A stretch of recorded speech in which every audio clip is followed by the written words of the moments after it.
Hoje é quarta-feira, dia 10 de novembro, e no Repórter PUC, o tema é o Exame Nacional do Ensino Médio. Mais uma vez, problemas nas provas assombram a vida dos estudantes. Começa agora o Espaço PUC, você por dentro do que acontece na universidade.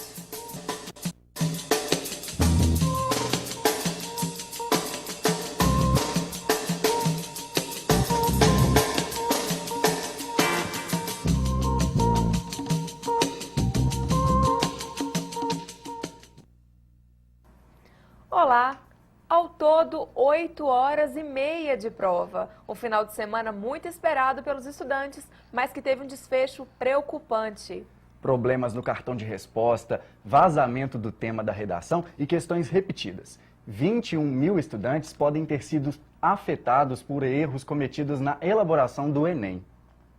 Para grande parte dos 3 milhões e 300 mil candidatos que fizeram o Exame Nacional do Ensino Médio neste fim de semana, a prova significa uma oportunidade de ingressar no ensino superior. Isso porque 59 universidades de todo o país utilizam o exame como uma espécie de vestibular. Durante meses, os alunos dedicam tempo e dinheiro em cursinhos como este. No final de semana não existe para um vestibulando, a dedicação tá aí, né? Porque você vai deixar de sair para você estudar um pouquinho a mais. Tanta dedicação pode ter sido desperdiçada por cerca de 20 mil alunos que tiveram problemas com as provas. Nos cadernos de cor amarela, questões vieram repetidas ou com numeração errada. O supletivo comum. Se tem avaliação, eles analisam as provas, olham as provas várias vezes para ver se não tem erro. E o Enem, gente, o Exame Nacional do Brasil inteiro, não ter essa correção, não ter essa avaliação, não olhar o que tinha acontecido, foi meio constrangedor para os alunos. Não é a primeira vez que o Enem registra problemas. Em 2009, o conteúdo das provas vazou, adiando a realização do exame. Para estes alunos que vão prestar a segunda etapa da UFMG, a insegurança é ainda maior. Fiquei com medo porque a prova estava cheia de defeito, eu fiz a amarela mesmo. E tinha questões repetidas, tinha questões estava em branco, não tinha questões, aí teve que trocar e não teve tempo da gente fazer de novo. A gente prepara o ano todo para fazer uma prova e o pessoal prepara o ano todo, chega lá, a prova está toda errada, isso é um absurdo, né? Isso é um absurdo. Tem que cancelar tudo, todo mundo fazer de novo. E uma decisão da Justiça Federal do Ceará determinou o cancelamento do Enem 2010. Neste e em outros estados, as provas ocorreram com muitos erros operacionais. O MEC discorda e vai recorrer. Segundo o Ministério, a solução seria reaplicar a prova a um universo restrito de alunos, decisão que gera controvérsias. E para repercutir todas essas questões relacionadas ao Enem, recebemos aqui no estúdio Maria Auxiliadora Monteiro, doutora em Educação. Professora, muito obrigada pela sua presença. Obrigada a vocês por ter me feito o convite. Professora, um exame de proporções nacionais, né? Quase continentais, né? Que o Brasil é um continente, né? Sem dúvida. Quais as consequências de erros tão graves quanto esse que nós vimos na matéria? Bom, eu vou responder essa mais pontual, mas depois eu quero fazer outras colocações, né? Eu acho muito complicado, pode realmente interferir na credibilidade do programa, que, na verdade, tinha um certo respaldo da sociedade, da academia, né? E também afetar, eu acho muito triste para esses estudantes que se dedicaram, né, com expectativa de passar, essa questão toda é muito frustrante para eles também.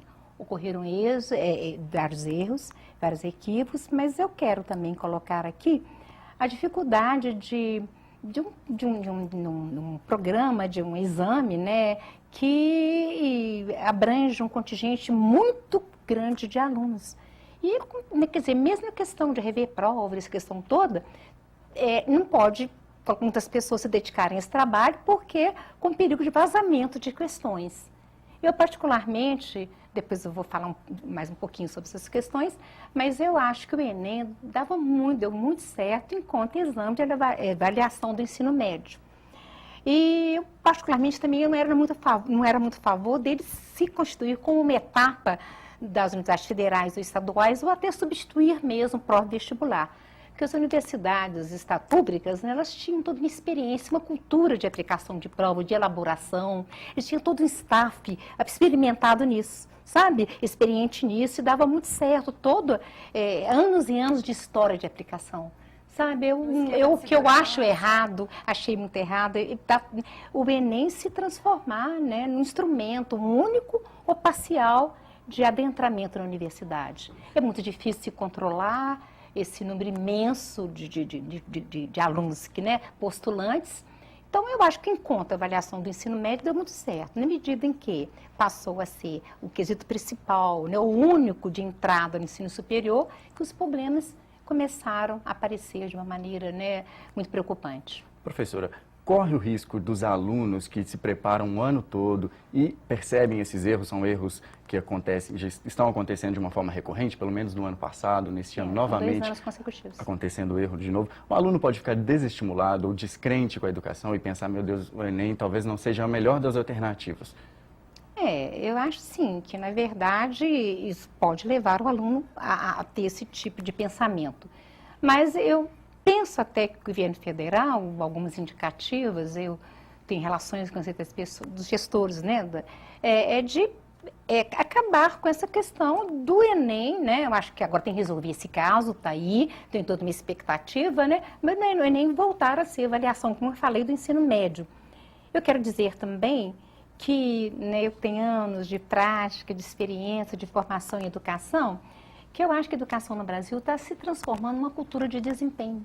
Você vê, tem a prova... Quantidade. Não, é só, né, só rankings. Tem a provinha Brasil, que se faz com 8 anos, tem prova Brasil, tem o SAEB, tem o IDEB, tem o ENEM, tem o ENAD, sabe? Então, com isso, eu acho que os alunos vão sendo, desculpe o termo, maceteados para só responder aquelas questões mais propedêuticas e mais práticas, né? E deixando de ter uma educação mais densa, mais consistente, mais para a formação da cidadania. Mas isso é um movimento nacional, né? E como que a gente vai fazer? Como é que a gente pode mudar esse quadro? Cabe aos jovens agora irem às ruas, manifestarem o desagrado com as situações que eles viveram na pele, com gabaritos, com problema, com fraudes. Cabe ao quê? À educação, aos professores? Qual é a solução, que isso está professora? sendo estudado, não só no âmbito das universidades, né? O pessoal até me pegou na Federal agora, é uma questão que está sendo discutida lá. Eu sou muito ligada à pró-reitora de graduação da FAI, professora Antônio, isso foi muito séria, né? Então, eu acho que as próprias universidades estão discutindo isso. Eu acho que essa questão que aconteceu agora tem que ser resolvida, né, de imediato, mas para o ano que vem eu acho que tem que ter uma reflexão maior, né? Sei lá, se perguntar se o Enem seria mesmo um instrumento mais adequado, né, para um mega concurso num país continental como o Brasil, com um percentual imenso, milhões de estudantes, né? Eu acho que eles vão pensar nisso mesmo. Eu acho que nem precisa de manifestações, o governo tem que tomar as medidas e os gestores das políticas públicas, os gestores da universidade, naturalmente vão debruçar sobre isso e pensar, né, de alternativas a esse Enem. Eu não então empregar o Enem como, outra vez eu reitero aqui, como um dos mecanismos fundamentais de adentramento. Porque as universidades têm toda uma história, uma cultura de elaborar prova, de corrigir prova, né, que foi abandonada em função disso. Professora, o Ministério da Educação argumenta que a prova seria refeita somente para os alunos prejudicados. Eles argumentam que esses alunos fariam uma prova de igual peso, ou seja, eles não seriam nem prejudicados e nem... Porque a prova do Enem, como hoje é uma alternativa e priorizada, se trabalha com a teoria da resposta ao item, né? Então, que o nível de dificuldade nas provas poderiam ser, na verdade, iguais. Sabe que essa teoria da resposta ao item trabalha nessa perspectiva.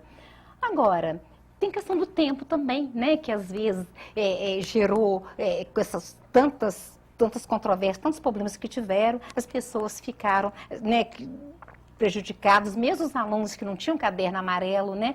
Tem a questão também da desconfiança, né, que pode gerar nos outros alunos.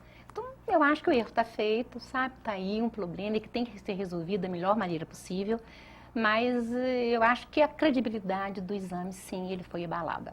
Enquanto, torno a falar, Eu acho que o Enem deveria voltar às suas origens. Vamos, então, já que está nessa política de avaliar, de ranking, avaliar o ensino médio. E deixar as universidades públicas, que têm todo um know-how, uma experiência, uma cultura, né, fazer os seus vestibulares como sempre fizeram, na minha ótica. E agora vamos falar um pouquinho da prova do Enem. A prova do Enem, a senhora acabou de citar que tem uma história, que ela já tem sofrido mudanças nos últimos anos. Mas ainda assim, é uma prova extensa, uma prova que atinge várias etnias, várias culturas brasileiras, vamos falar assim. Seria uma solução fazer uma prova mais regional? Qual seria uma forma de adaptar a prova? Porque, na verdade, o Brasil, torna a falar, é um grande país. Então, até na questão da língua, né, gente, conforme a região que você fala, por exemplo, lá no Sul, entregar o tu, né, a segunda pessoa do singular, como também em outras regiões, né, são problemas linguísticos, culturais, né? E agora, nesses exames, nesses rankings que tem aí, eles não consideram essa diferença, que eu acho complicado. Foi muito bom você ter colocado isso, porque mesmo no SAEB, Exame Nacional da Educação Básica, Prova Brasil, são feitos de modo geral pelos pesquisadores da região Sudeste. Estão aplicados no Brasil inteiro, sem considerar as diferenças regionais, as culturas. Não é só o Enem, são todos esses rankings que são feitos aí. Você tem toda a razão. E assim, por vestibular, se você deixar na pertinência das universidades, vai poder, na verdade, particularizar mais e adaptar as diferenças e as peculiaridades de cada região. Professora, foi um prazer entrevistá-la. Muito obrigada pelas informações. Obrigada a vocês por ter estado aqui. Obrigada. Anderson, até quarta-feira que vem, aqui no Repórter PUC. Até quarta.